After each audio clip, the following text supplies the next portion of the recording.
Thank you for joining me, or should I say joining us. Today I am joined with an amazing gentleman. He is a comedian, an MC, radio personality, a husband, and he loves God. That's a very important issue. I don't know why I made it last, but you understand. Uncle Mark. Yeah. Oh my God, I was supposed to say something in Runyankwari. Uncle Mark, what I said? Oh, Jesus Christ, I tried. Nasibaje sevo. Twakwachira. Ninyo wachira. I'm excited and happy to be here. Thank you. First of all, this is an achievement, me being Thank here, you. because I don't think I have a story to tell people. But yeah, I'm glad I made it to the show and excited to share what I have. Well, okay. So, who is Uncle Mark? Let's start from there. That's a big question. It's a big question, and allow me answer it this way. Uncle Mark is a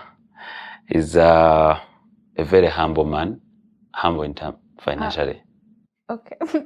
Yes. Okay. I'm humble background, and I think it's now time to separate the two. Okay. And if you came from a poor background, gamba poor. If you came from humble, gamba humble. But you can't mix the two. Okay. The difference is that poor is indeed when you're poor. Humble is humble carrying a cho. Humble expands a little bit. It's a clan thing. Okay. Yes. So that's the difference. I just wanted to really give you a preamble to the people that are going to be watching the show, that poor background and humble background are two different things. Poor, you have hope. Humble, humble is laid upon you.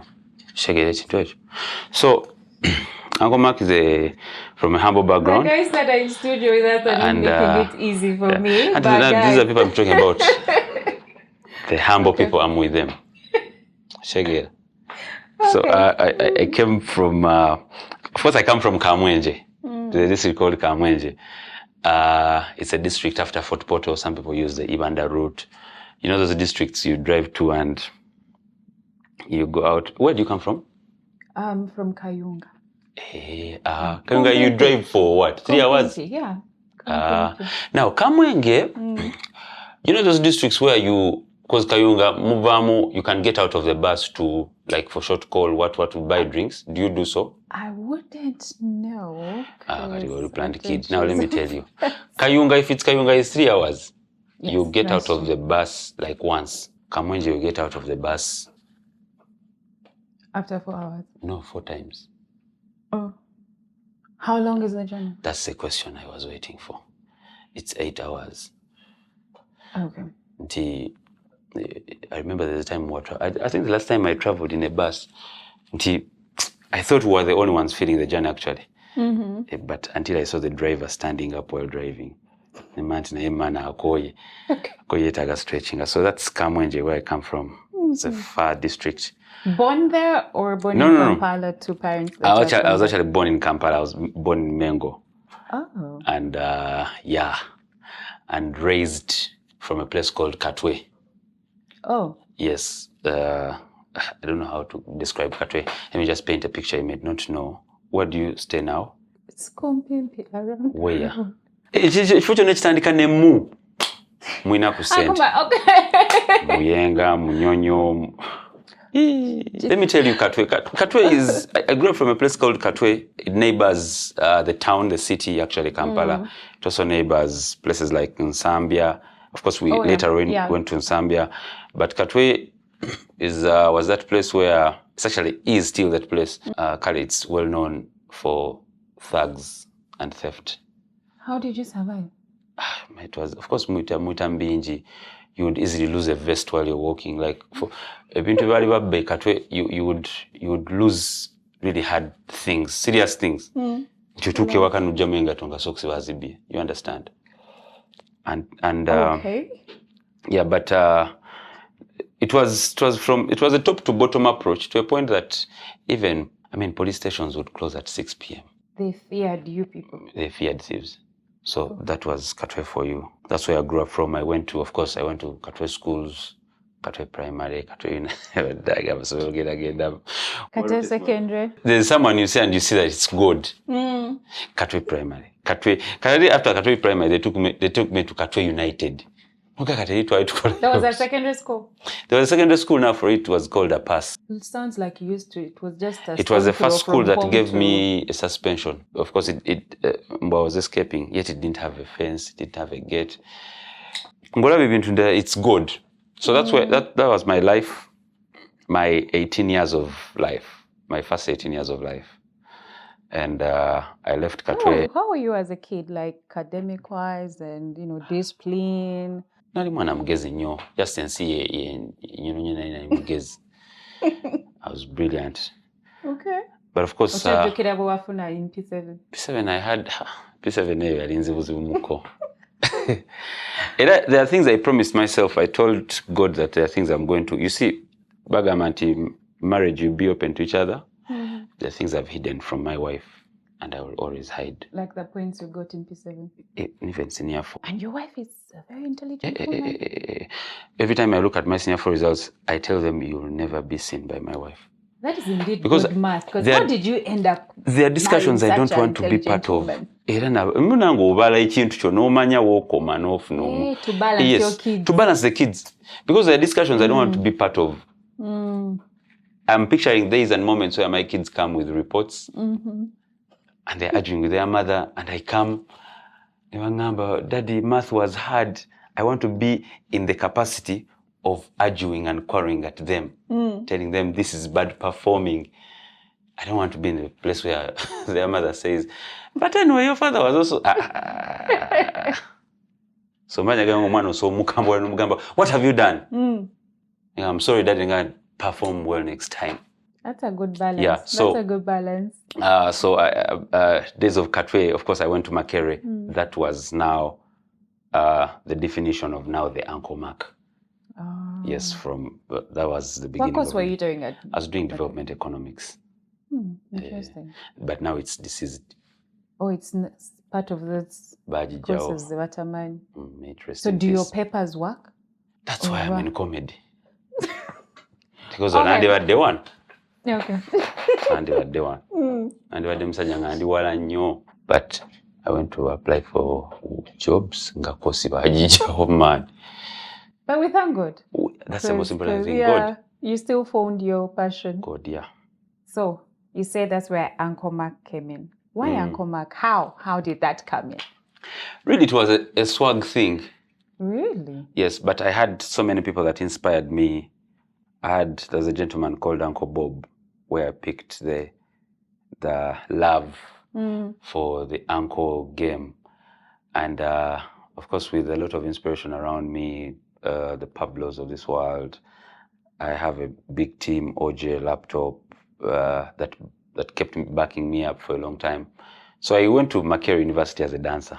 You had a scholarship for dancing? Or... No. Oh, okay. My co-curricular activity. How do they say that word? The way you say it. The way you said it. So I went as a dancer. I was a dancer. I used to dance with a team called Breakdance Project Uganda. Back then, when I was, I think I started dancing when I was 15 years. Do we have footages? Yes, we have footage. Are we going to see them?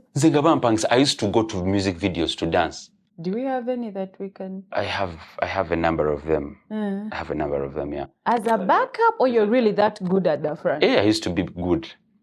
Oh. I used to be good. I traveled just for dance. Where? Traveled all over Ibanda, Mbarara, Kabale. Okay. I mean, that's traveling. So on a random Saturday, there was a team called a campaign. Okay, I won't call it a campaign. It was a students' activity called Prime Time at the pool. We could just call it Prime Time at the pool. Now, this random Saturday, I was going to club.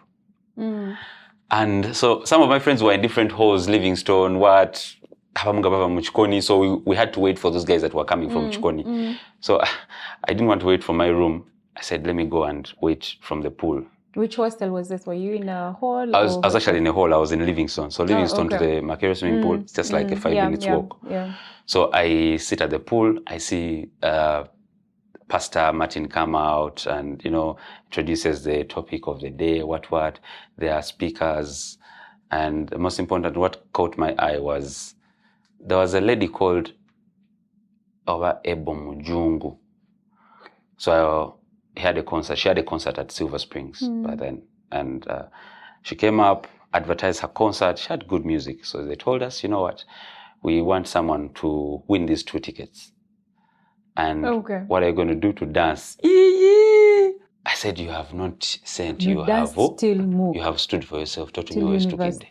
Now, I went to the stage. It was beautiful. Did you have contenders or it was just you? No, I had the number. I had close to 25 young men and ladies.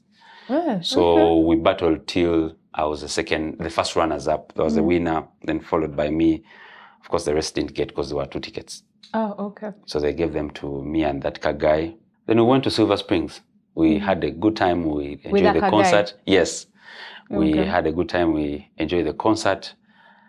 And next Saturday still I came back. For another ticket? Yes, so I didn't go to club that day because my friends came, found me dancing and they left me. Now, when I realized that they had gone, I just went back to hall. Because prime time, every time you dance, they would give you a pack of food, rice and like beans. Oh. And like So you got a ticket and rice and beans? So I got double portion. I see. Now, I said, no, I need to keep coming here. If this place gives me space and audience to dance for, then let me do this. I went back next Saturday. But that Saturday they didn't dance. So I went backstage. I asked guys, they were already dancing. Are we dancing today or not? They told me, yeah, but it's not part of the program, but we can do something. So they told me, can you do something called Have Your Say? I said, yeah, but Have Your Say, you need to have a mic and go to the audience. I said, how is it going to work out? They said, I just grab a mic, ask a few questions to the audience. Then I got hold of the mic. I went to the audience. And guess what? Randomly, Pastor Martin comes out and asks the crowd, but Mark, I think Mark is a good MC. Really? Yeah. People said, yeah. They said, so next Saturday, should we bring him back? They said, yeah. And of course, over 3,000 people. I'll just interview the kids. Year ones, how are you? Wave to us. Year 3, year 2, yes, how's been your experience at Makere? Blah, blah, blah, blah. Such a thing. And and now I was responsible in charge of that program. And kids loved me. It became family. And now I started living club life in that way.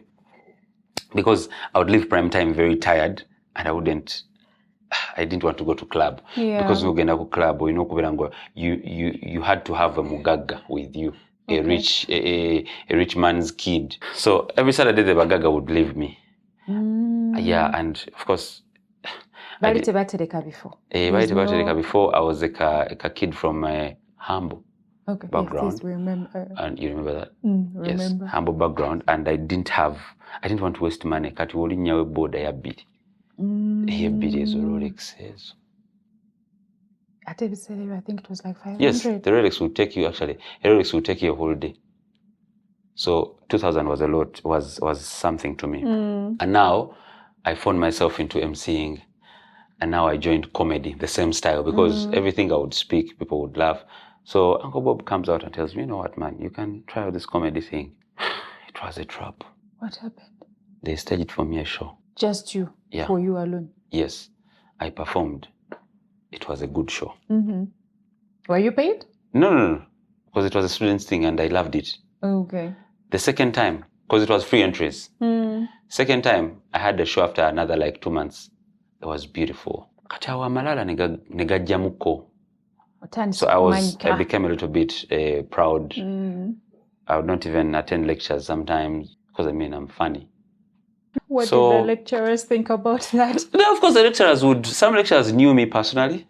And they would say, "Hey, Mark, we didn't see you for the lecture. What happened?" I tell them I was sick. But they have seen you do comedy. Yes. And I was a brilliant student. I remember actually in my year 1, in my first semester, I had close to a 4.7. My first semester, first year. Second semester was around a 4.2. when I entered second year, so the results also started becoming humble. So they flew from 4 to 3. Second year, actually third year, first semester, I got a 2.8. What did your parents think about that? Because my parents were broke people. They didn't have the capacity to scold you. Yes, yet I'm the one making some money. You understand, eh? Omanyi kati nga balina kususuuta mugagga. The time came and of course after growing this pride, they invited me for a show at a place called Africa Hall. So Macquarie has something called Porridge Nights, where people really... Which year is this? Which year are we talking? Just for people who are watching to... I'm not going to... That was 2000, around 2000 now. 2000 something. But I joined Macquarie University in 2013. I was invited for Porridge Night as the main act of the night. So Porridge Night was a place where the hall, that particular hall, with the hall that affiliates to that hall, for example, Mary Stewart affiliates with Lumumba. These are female, these are male. So Livingstone affiliates with Africa to make Afrostone. Yeah. So they invite me and I tell them, big dog. I'm a big dog. So just prepare the show. I used to perform with a friend of mine called Caesar. Oh, this why you're not paid, but you enjoy doing it. Yes, just enjoying doing it. So they asked me at Africa Hall, how much are you going to cost us? I tell them, I'll cost you 20,000. Hey. By that time, I was famous in that university because I would make 2,000 students and above laugh every Saturday at the pool. So I would drag a number of students at the pool. Yeah. So they call me, I'm in Africa, Livingstone, meanwhile sleeping. So Caesar calls me, Mark, are we going to do some rehearsal? I tell him, no, Kakana. We are big dogs. I've done this We before. shake the grounds. So it clocks about 6 p.m. Husband Mark, at least we tell him joke on Gasatunya. Let's go through some jokes. I tell him, Caesar, you just have to believe in yourself. We have done this 1,000 times. We had to perform at 9. He was your hype man? Yes, no, he was like my colleague. We would be on stage together most times. At about 8:30, we had to be on stage by 9. 8:30, I was showering. By 9 on the dot, I was at the entrance of Africa Hall. So the MC goes on stage, hypes what the guys that are coming on stage, what. They've done this all. They're normally, doing it at prime time. Welcome with me, Mark and Caesar. The crowd goes crazy. We come on stage, and when you come on stage with this confidence and you tell people, instead of telling the DJ to low, you just tell... You're telling people to low? You just tell people low, tell DJ shut up. Because of the pride, the ego and all. I know. So Baganda say munange. We start the performance. Hey guys, how are you? You are good. What? Hey, we do the first joke. You see the way you are? That's how they were. No one laughed. We said, okay, now, Caesar, what do you have? Caesar said, Mark, you see, when a cat takes poison, and it takes milk, it can't die. I said, yeah. People were waiting for the joke. We said, guys, that was a joke. My Lord. Now, there's a thing that DJs do when you're dying on stage. But like they keep playing something while they're like putting it down to just signal you that, man, go get off stage. I said, guys, this is the final joke now. I said, me, you see, if I cracked the joke. And now, after about 10 seconds, people started clapping, saying, go away. And I know that's a tough crowd. That's a tough crowd. Students are tough. They judge once. They actually judge immediately. Even if you've been funny for 10 years, the day you die, students will call you, will tell you you're not funny in your face. We went off stage. Ooh. Had they given you your Katwe Bobo? The chick who bought, I remember the chick was called Mary. Mary brought the 20,000 in an envelope. I looked at the money. I looked at myself and said, And you're not I felt the spirit bob. asking us, what have you done? I told Mary, we are friends, just stay with that money. Tukolagane. We went back. Now, in stand-up comedy and in entertainment, we call that dying on stage. We died on stage to a point that we started doubting life after death. So when you're leaving Africa Hall, the right-hand side there is Livingstone, this side there is Africa. So there's a car road that separates. So Caesar was going to Micho. Me, I was going to Livingstone. So we stood in the middle of the road there. So Caesar, Caesar asked me, so man, Chechi Dako, like what next? I told him, man. My question is, when you're leaving the hall, what conversations were you guys having? We didn't have any conversation. We walked seriously. We didn't even look at each other until the roadside. Caesar said, so man, what next? Caesar was a good guy. Caesar was a good guy. I told you for us to rehearse and you refused. Thank you. And this happened. Caesar told me, Mark, so what next? I told him, you know what? We came to study. I told Caesar, bye. It's been nice doing comedy with you. I left prime time for about a month. Wow. Now until the Uncle Bobs, until the OJs were worried. So they looked out for me. They asked me, man, you no longer come to prime time. You're one of our biggest brands there. What's up? I told them, guys, had you completely taken it off the list? Yes, because I didn't have the experience of dying on stage. So voices were telling me you're not funny. Did you find any students there telling you, were they there to your face? So me, I started even sitting at the back in lectures. I'll sit at the back because now you sit at the front and someone looks at you saying, what brought life back was when Pablo gave me a call.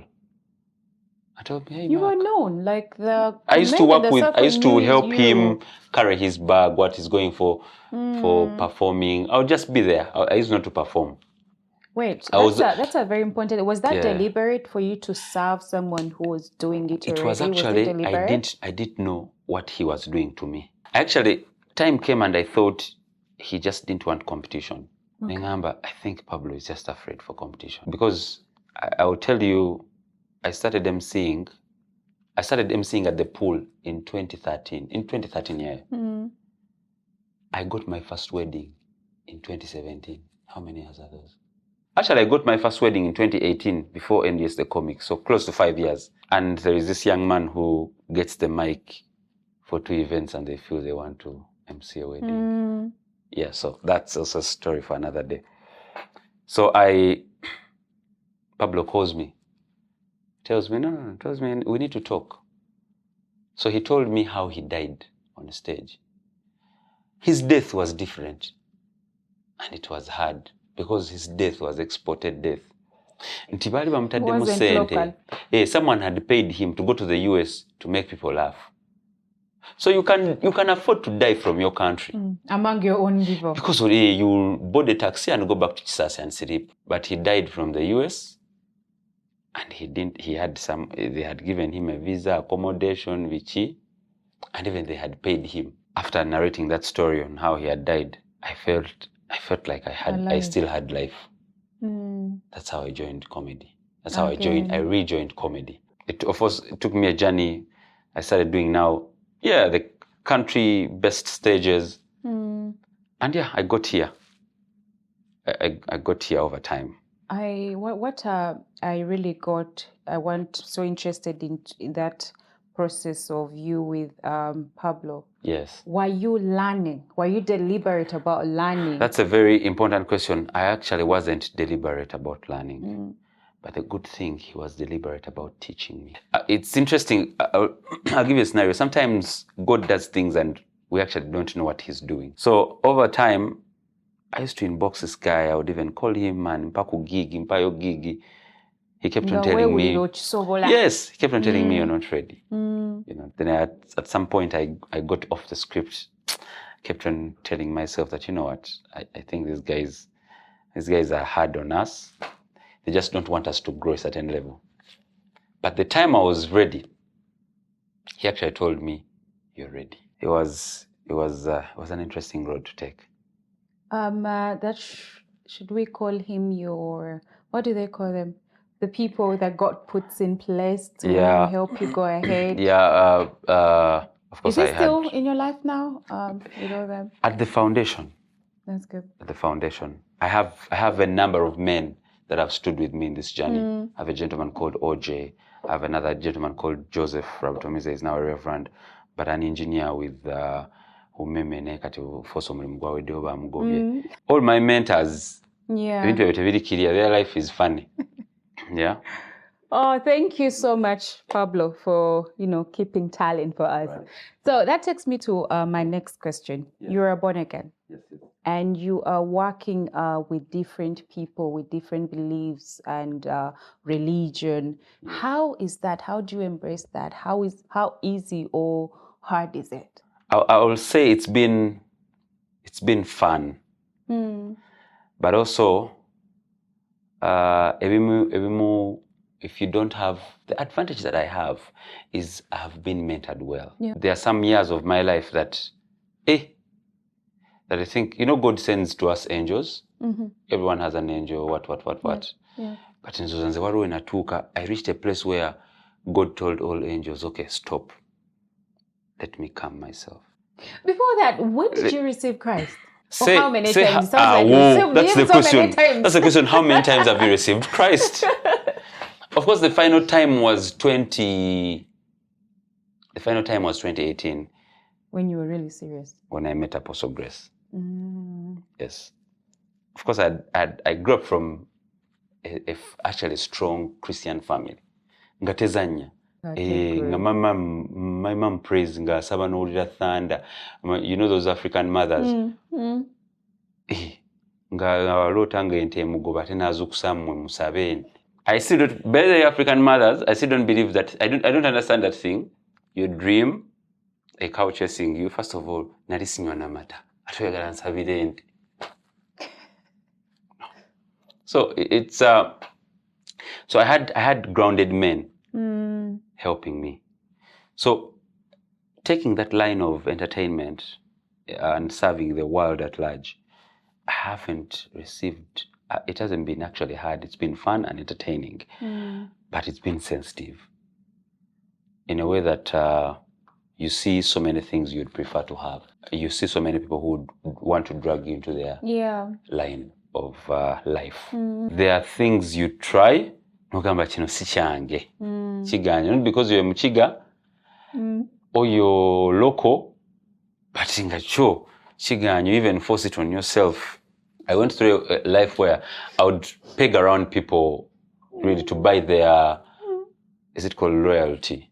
I wanted to hear more of people giving me credit, people appreciating me, but also vibing along with the style, with the budget, with the trends, because it's a club trend. Yeah, we are cool jumping thing on that. It's a trend of dating 4, 3, 5 girls, and you're in class. Nagamba oli yawange no yokamba banetolode.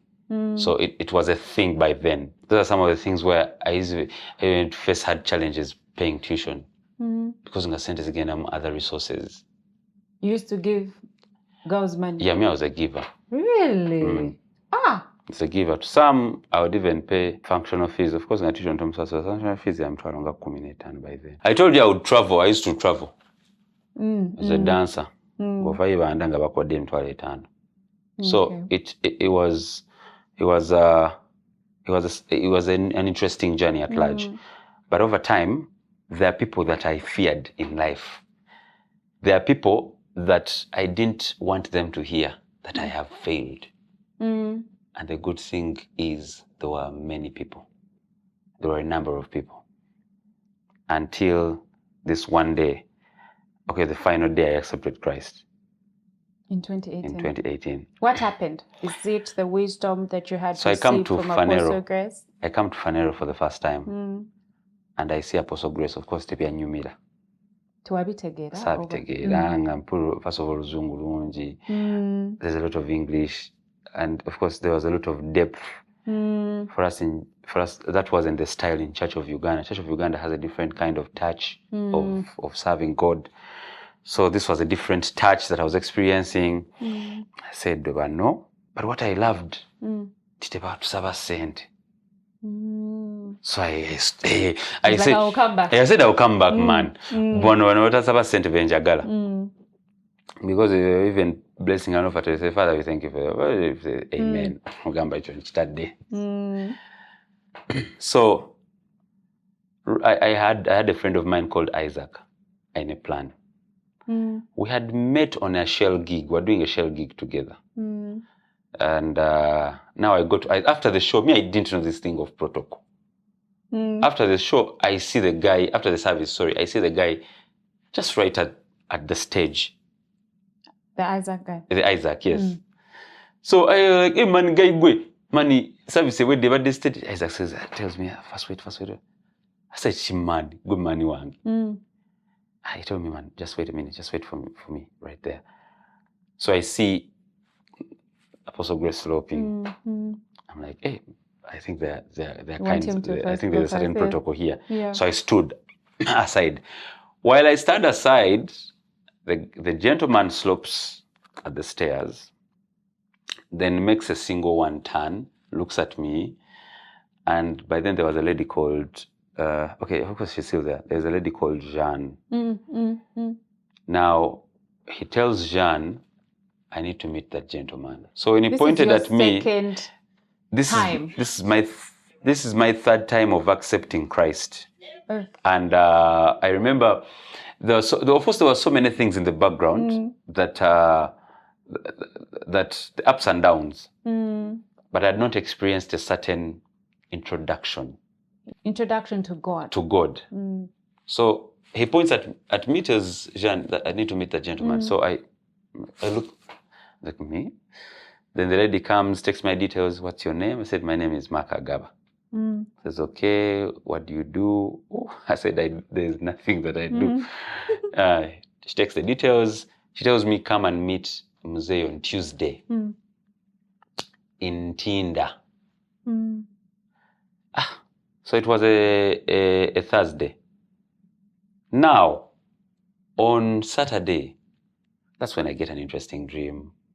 I was really a club guy who used to go to club just really because I used to walk with friends that, were into the thing, and I'd loved the thing really. So by that time, I didn't know him. I'd never interfaced with him. So that night, instead of going to club, I was actually sleeping. I slept. I didn't go out that night. And I dreamed, interestingly.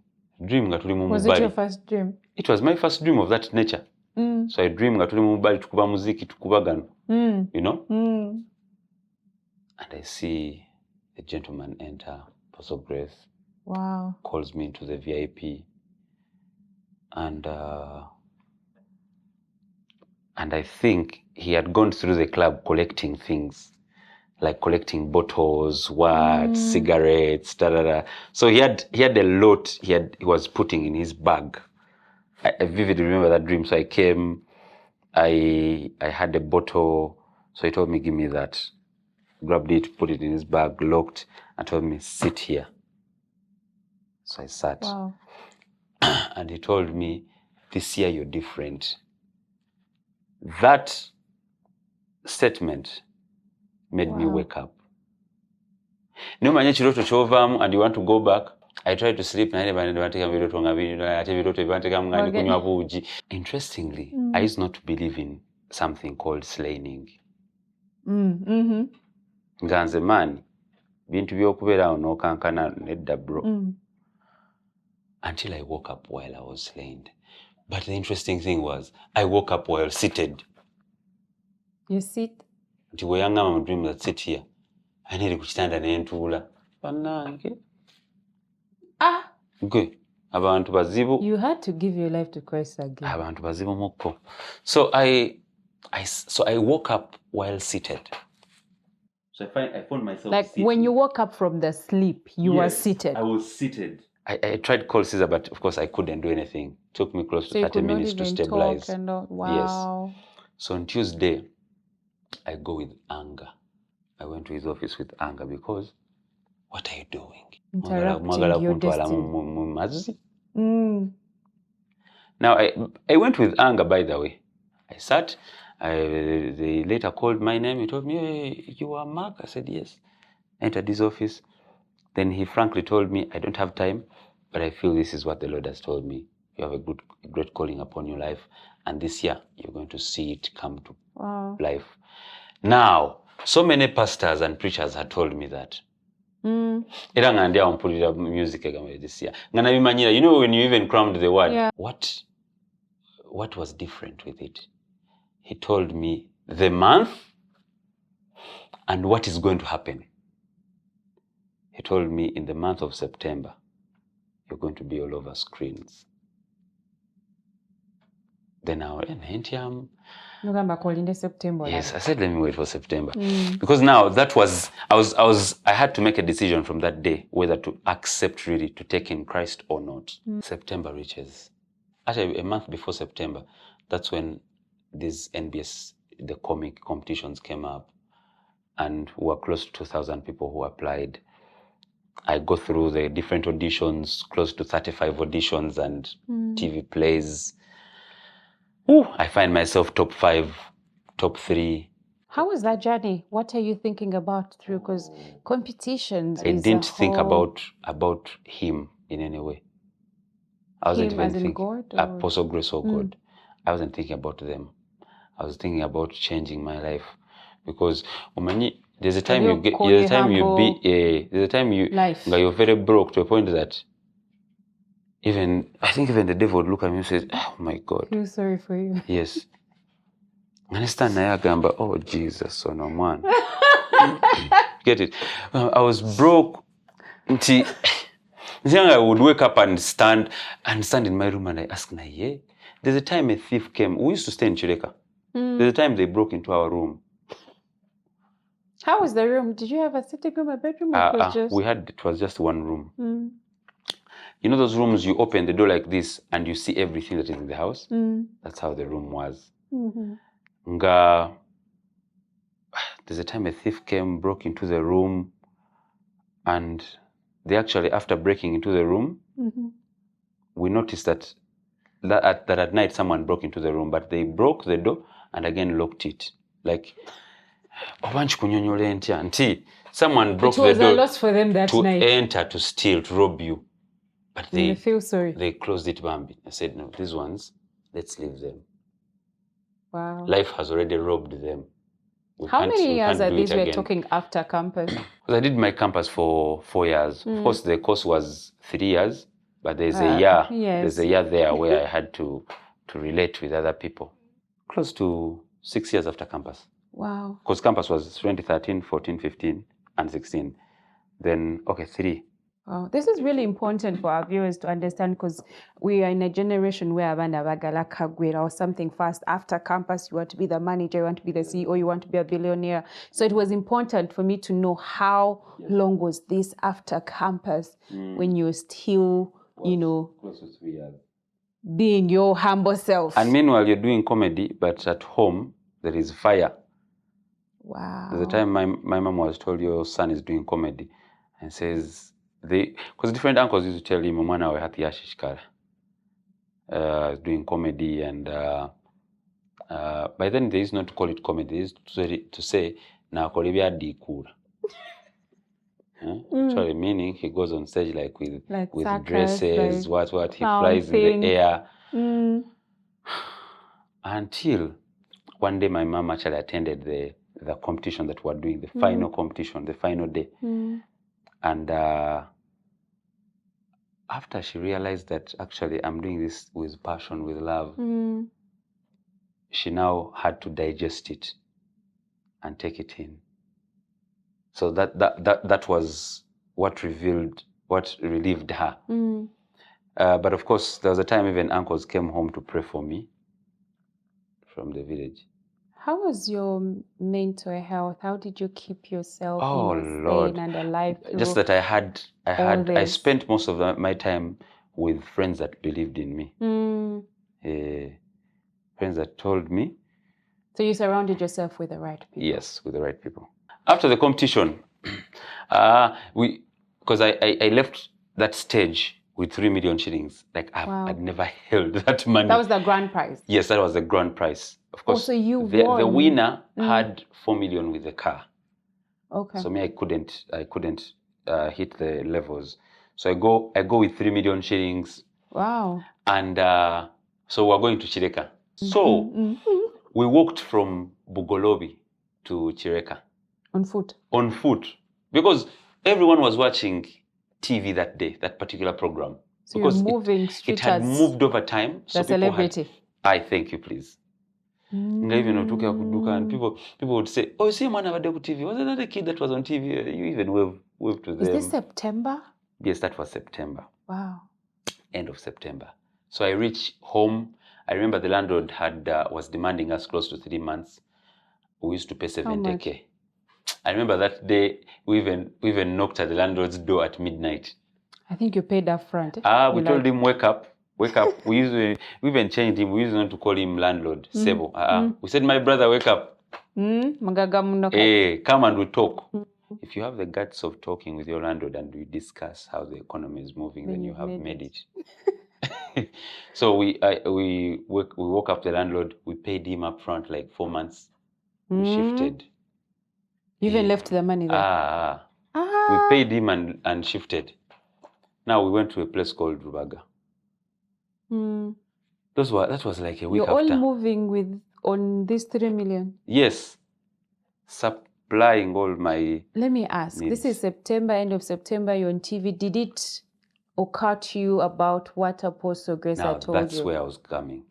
Now I'm seated in my room in Rubaga. I remember, I'm like, but this man told me something. Wow. I was like, eh? So things kept on adding up. I was like, what? What? So in my room, I told Caesar, you know what? I need to look for this man. So on a random day, I got an appointment with him. And he saw me. He was so excited. Said, hey, he wasn't remembering. I was like, hey, I saw you on TV. There's a competition. Wow. I was like, yes. I was like, but do you remember? He said, remember what? Said, you told me. Wow. Then he said, wow. So I told him, I want to accept Christ now. This is 2018? Yes, this is 2018. Which month now? October? Yes, October actually, beginning of October. Because now after accepting Christ, now I got deals. I got beer brands, which I may not mention here, that were giving me juicy. I remember the first time I got this brand that just needed my face on the billboards. And man, I had a retainer of 5 million shillings every month without doing anything. Did you take that out? Of course I did. Do you know why? I feared Apostle. It's like, what happens if my mother notices a billboard when I'm grabbing a beer? What happens if Apostle goes through Bugolobi and other streets and I'm holding a beer? So I kept on, calling those gigs off. Yeah, until I entered a certain industry, people started appreciating the art, and I found myself emceeing more events. So this beer campaign that you turned down, do you feel like it kind of put your value up? Because imagine you turned down such a heavy deal. Yeah. I feel like somehow your value went up. Do you feel like it did that? Yes. You've heard of a saying of not all glitters is what? Yes, it's gold. It's gold. I'm actually glad I didn't take it. I'm glad I didn't take it because, why I'm saying I'm glad is because whoever took it is no more. Wow. They have no value now. And I'm speaking with good faith that there are people trying to find themselves back on the rail. But unfortunately, the time is so expensive for them to be back on the rail. How do you weigh opportunities? Let's talk about a young creative that is out there and there's this deal and they feel like, you know what, this is the most I've ever gotten in my life. Yes. How do you weigh opportunity that actually this is something that is going to elevate me or this is something that is going to kill me? Yes.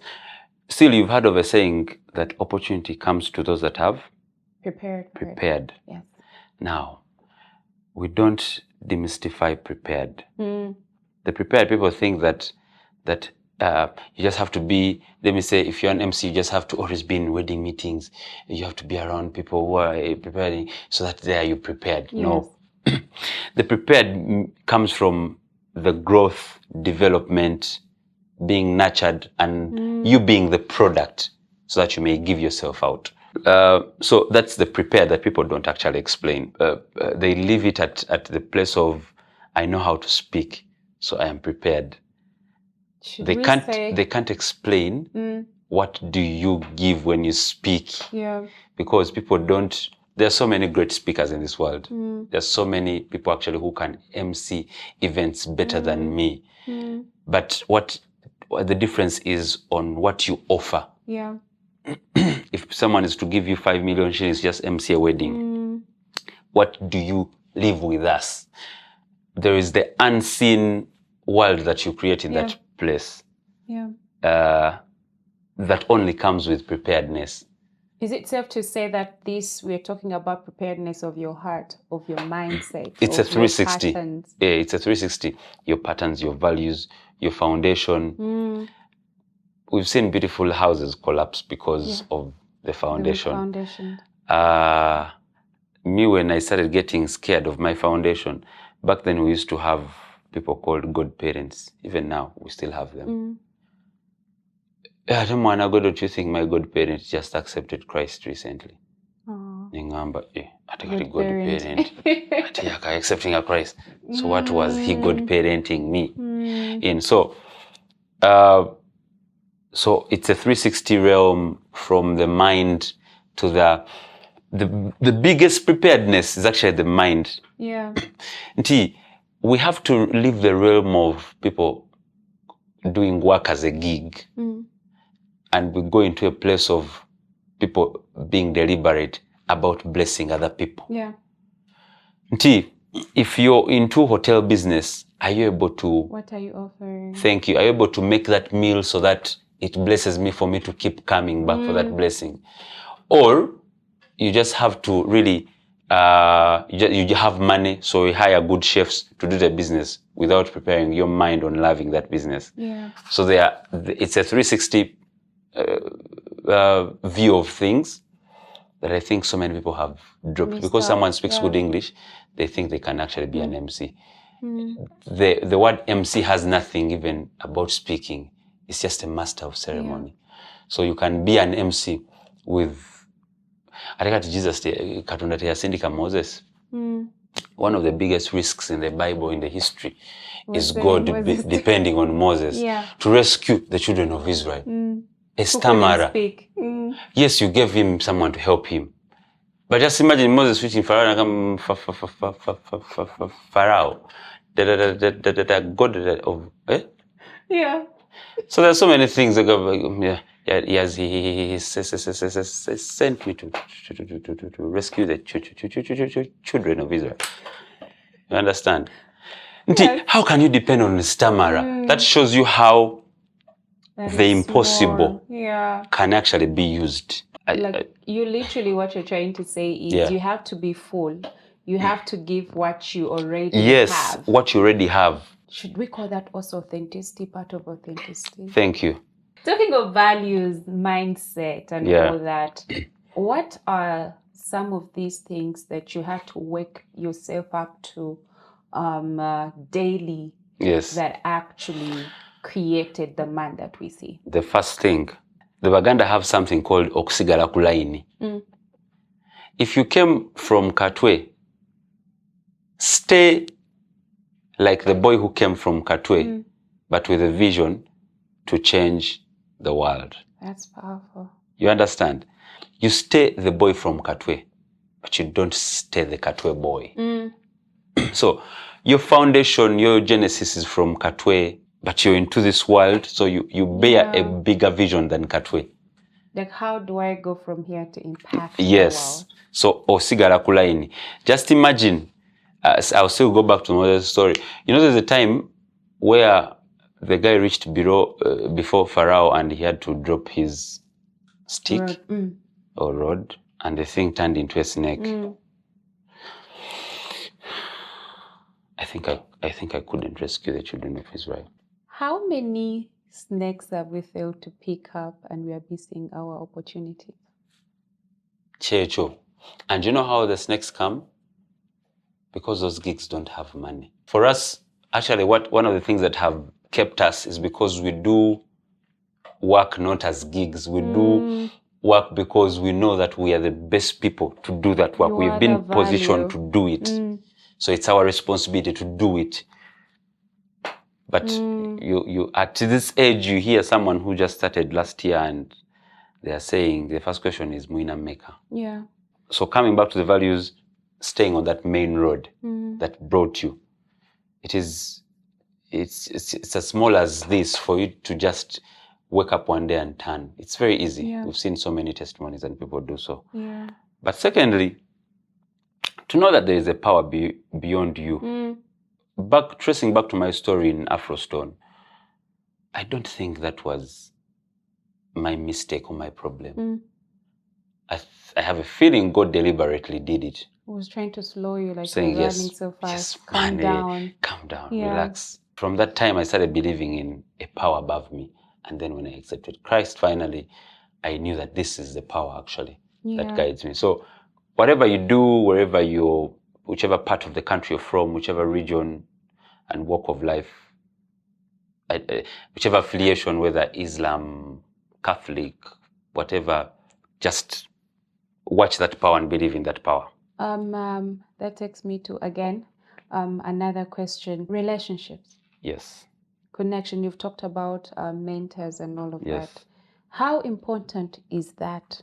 You know, the connections and the people we choose to surround ourselves with. I feel sad that I'm the person who has not benefited in this government. I'm the only Mnyankole who cannot make a phone call. That rescues me.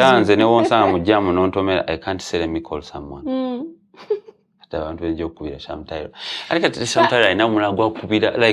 the people I call have other people they will call to call some other people. So I hear some friends of mine, Westerners, saying, hey, no, I called Afande Mudisha, Afande cleared, what. Me, I'll give an example. I was arrested in COVID, when COVID started. Why were you arrested? These things of just walking. Curfew, you know, by the first week of COVID, curfew was a thing. It was curfew just curfew. I had gotten out to buy a Rolex. Well, what was the Rolex guy doing? I even wonder what was the Rolex guy doing. Because they arrested me when I reached the cell. You including the Rolex guy? Me alone. The Rolex guy was working from his indoor space. So he could just open a calito. Yes. So they took me to the cell. They told me, you call you people you trust that can save you. They even gave you an opportunity to call someone. The first person I called was Pablo. I called Salvador. I called Madrat and Chico. It was about 9 p.m. They drove from Chariwajara to Mengo, because I was staying in Ruvaga, so they took me to the Kamengo police. They came. When they came, their funders asked me, we told you to call people, serious people, to rescue you. You think this is funny. You brought your army. And you know, there was that Afando saying, hello, you think this is funny? We told you to call people. Now you have called. The people who had to arrest me went in selfies. That's how I survived. Were they roasting you from in there instead? Yeah. Interestingly, the people I called, they also didn't have connections. They just spoke to their father saying, oh no, Sonyo wekufu, because just forgive him. Connections have not helped me in any way. What has helped me is God and hard work. I am talented, but talent contributes 15%. We've seen so many people place comparisons of Cristiano and Messi. Messi is a big time talent. It's evident to even a 5-year-old. Cristiano is a hard worker. He has some little bit of talent, but he's a hard worker, and he has a power he believes in. Believes that nothing is impossible. He believes. So you see the value chain of all these people, and you see the effect they have on the globe. So I knew I had God. Me, every time I would look at our home like this, like, no, I have to change this. Yes, I knew that I just have God. Chetwina, if you'd come and arrest our family, what we do, we just have God. So after such, and also of course, getting the godly value from our mother, it was something that also helped us to get our foundations firm. Yes, so those are the two values that stood out without even the connection part. So the connection come later in life. Yeah. That you reach somewhere and people help you do things because you're in a certain stage of life. Yeah. Yes. What is the best advice you've ever received in life that you can share with someone watching us right now? When I was at Makere some years ago, actually, my lecturer told me one thing, that sometimes it's good. No, sometimes it's good to give up. Please explain that. That has been the best advice I have gotten in my life. That sometimes you have to give up. If I didn't give up on the dancing, I wouldn't be here. How do you know what to give up on? Sometimes it's good. Sometimes it's important to know when to give up. That the next phase of my life is holding this microphone. You can't serve two masters at a go.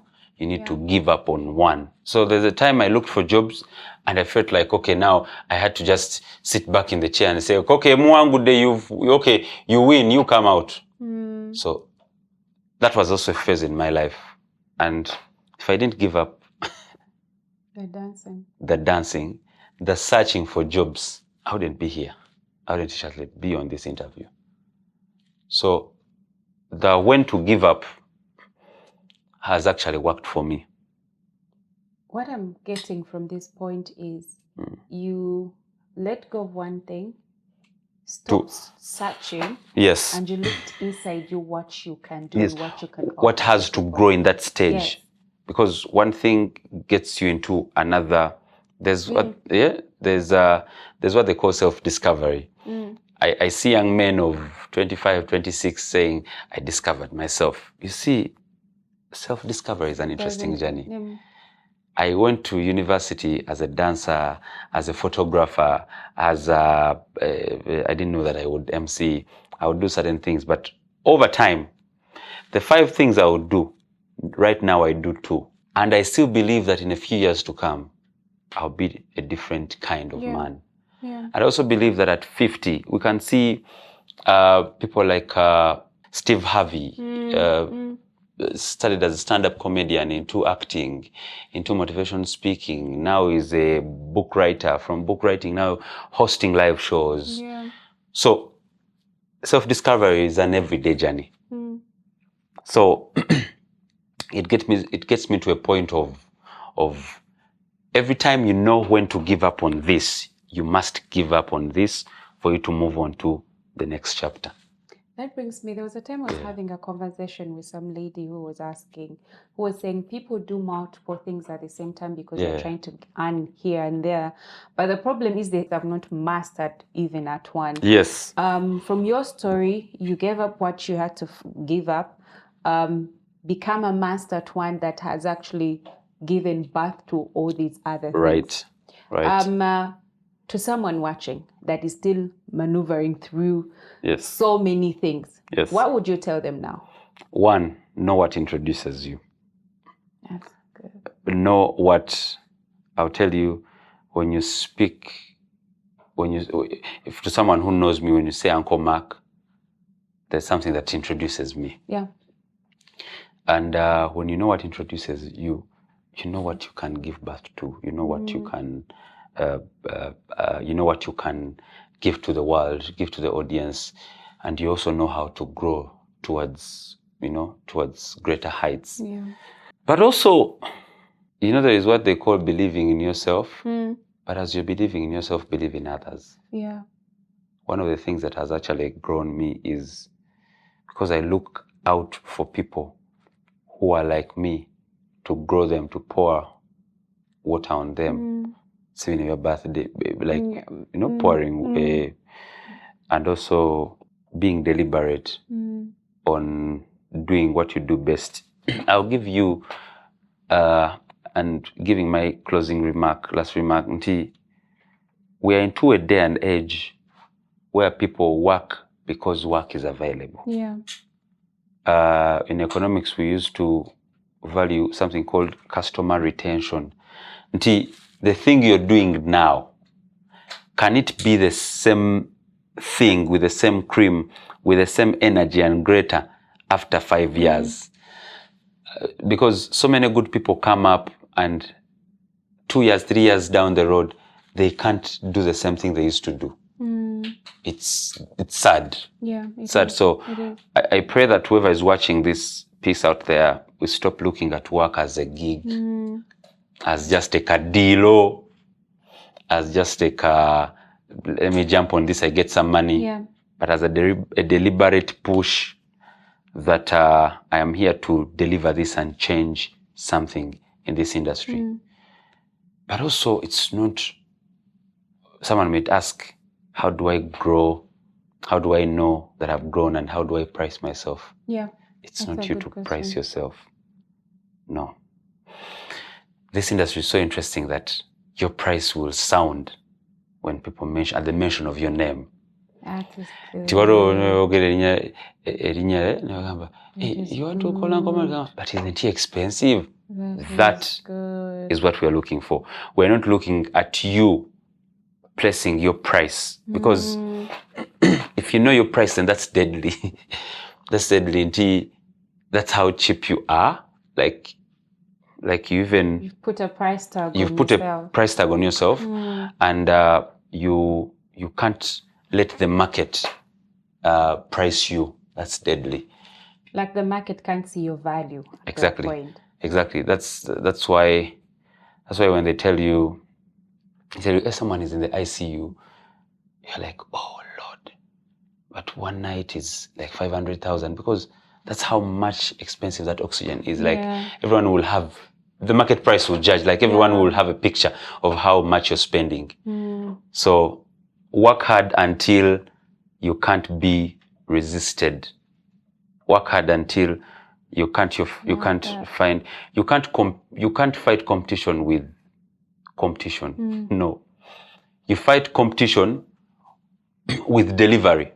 Yeah. So work hard until competition is actually no more to you, no longer a problem to you. And also work hard until you cannot be hidden. Like your service introduces exactly. You can't afford, it's quite expensive for you to be in every boardroom physically. So it's expensive.